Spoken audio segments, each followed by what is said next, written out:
Welcome to the Deep Dive. Today we're digging into, well, a really pivotal event. Project Violence Uprising, 137. Yeah. Coming straight from the Crimson Club Casino Arena in Atlantic City. Yeah, and the timing is crucial here. This was the second to last show before Oblivion 2025. The opening graphic even spelled it out. 2 shows until Oblivion 2025. So the pressure is absolutely on. Exactly. And our job today really is to unpack the final strategic plays, the chaos, the mind games that everyone's deploying before the biggest night of the year, who's bending the rules, who's breaking them. Okay, yeah, that intro package, the Oblivion Countdown, it really set the stage, didn't it? Focused on the key players. Yeah. You had Caleb Knox, the PV heavyweight champ, looking intense, gritty as always. And then Adam Garcia's Destino final, just brutal power. Right, but also that faction element, Henry Steele hitting the steel collapse, and you see James Mendoza, Cherry Bordeaux just looming, that whole unit, it's dangerous. It really is. That combination of violence and strategy, you can't ignore it. And they highlighted the guys trying to break through, too. Dash Diaz, the standard, locking in that submission. Teddy Rush, wow, that suicide dive over the corner post. Yeah. Pure chaos. Yeah, total risk taker. So these are the pieces, right? But Uprising 137, it felt like it showed us who's playing chess and who's just, throwing punches. A real mix of approaches. Yeah. So let's kick off with the first big statement of the night. That felt like it was all about setting a physical tone. Definitely. That was Stephen Love versus Bernard Wolf. Classic speed versus power matchup, right? Love, all athleticism, trying to stick and move, use the ring. And Wolf just bringing that sheer, overwhelming power and intensity. It didn't really work out for Love, did it? Wolf just seemed to dominate. Well, yeah, that's the thing in PV, isn't it? Power often just cancels out finesse. Wolf caught Love midair. Remember that leapfrog attempt? Oh, yeah. Just snatched him. Snatched him, slammed him with that spine buster. It's like, how do you even plan for that kind of raw strength? You probably can't. And the finish, it just underlined Wolf's dominance. Love got a little offense in, that snap DDT, a super kick. A desperate flurry, yeah. But Wolf just absorbed it, caught him again off the springboard, and bang! The Wolf's Bane, that set-out crucifix powerbomb. Done. Decisive. Totally decisive. But what's really interesting is how that dominant win was immediately sort of downplayed by his Oblivion opponent, Gabriel Cross. Yes. The backstage comments. Right. So Wolf's fighting for the PV TV title for respect. But Cross, he basically called the win predictable, said it was heavy-handed. So arrogant. He said Wolf was just bullying an underdog, didn't he? Pretty much. And then he called the TV championship a speed bump on his way to Caleb Knox. Ouch. That's got to sting. He's essentially framing Wolf as like a mid-card gatekeeper. Exactly. Saying Wolf has a ceiling, that he can't handle class and precision. So you've got Wolf motivated by the title and Cross motivated by proving he's elite, and Wolf isn't. That adds a whole layer of psychological warfare to their Oblivion match. It's going to be intense. Absolutely explosive. Okay, so if Wolf represents that raw power, the next match brought, well, a different kind of dominance. Jean-Louis Duval versus Chopper Anderson. Yeah, this was speed mixed with just total disdain, a real clash of styles. Duval's flash versus Anderson's grit. And Duval showed that contempt right away, didn't he? Refused the lockup. Yeah, just waved him in like, come on, try me. And his whole approach was clinical, dodging the big shots, using speed, quick strikes. He treated Anderson like target practice almost. Anderson did catch him with that one surprise clothesline, though, briefly. Briefly, yeah.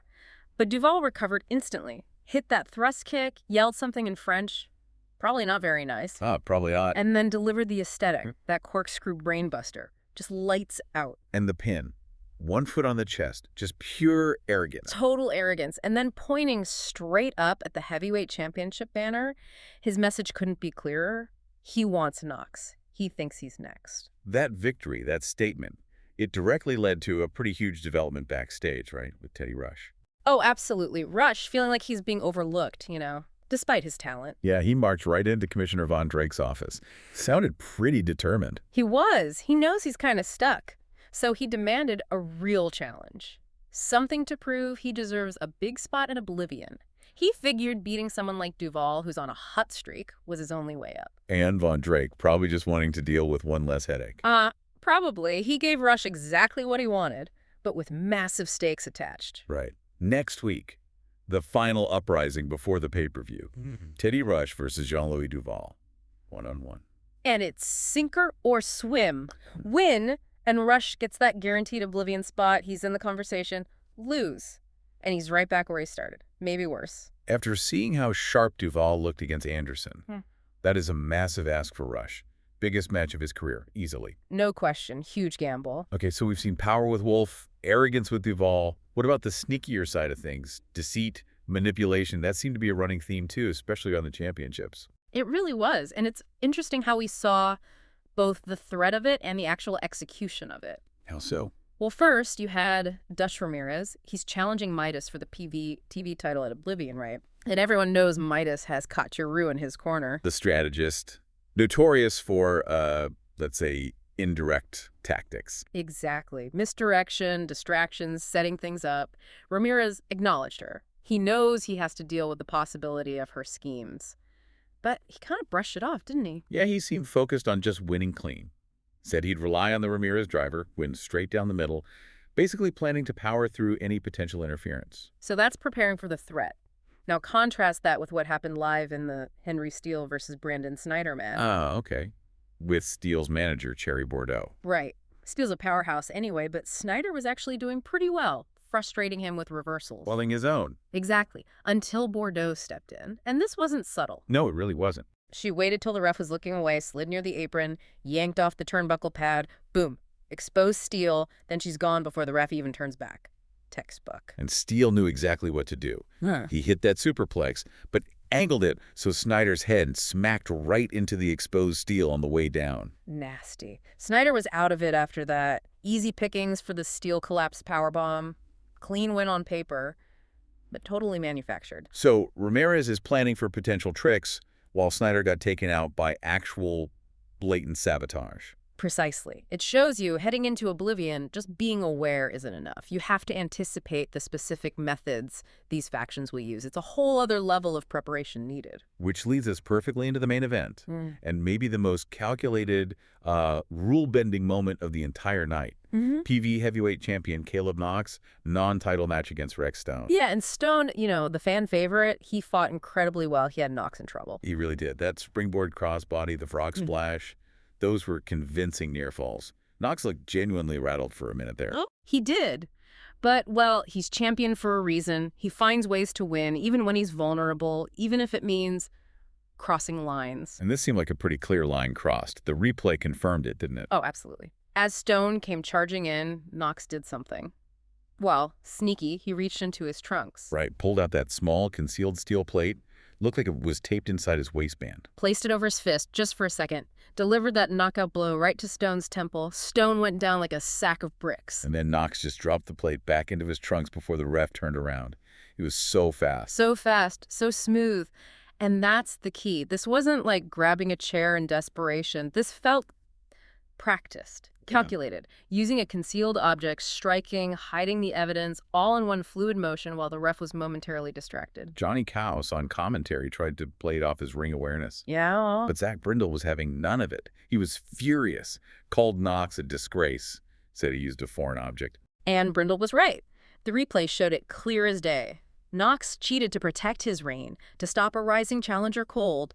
It was ruthless. So if we pull back and look at the whole show, what's the takeaway? This uprising felt less like settling scores and more like setting up future conflicts, raising questions. I think that's exactly right. It raised a lot of questions. You had Wolf, Duval, and Steele all look incredibly dominant, building momentum for Oblivion. Yeah, 3 major players looking strong. But each of those wins came with a catch, didn't it? Wolf's physical dominance is now challenged by Cross's mind games. Duval's momentum runs straight into a massive high-stakes test against Teddy Rush next week. And the 2 biggest wins of the night, Steele and Knox, were achieved through outright cheating.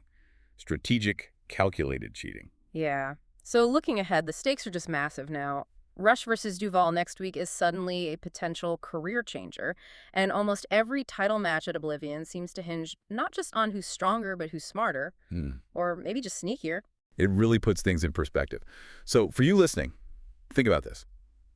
We saw the 2 most impactful wins tonight, Steele's match, and the heavyweight champion Knox winning the main event. Both came from bending or outright breaking the rules. Concealed objects, outside interference. Right. Which leaves us with a pretty provocative question as we head towards Oblivion 2025, doesn't it? You have to ask yourself, Oh, what does Project Violence truly reward? Is it pure strength? Is it skill, integrity? Or is it really about who can execute the most effective, even if it's morally questionable strategy? Because based on tonight, the champions seem to have picked their answer.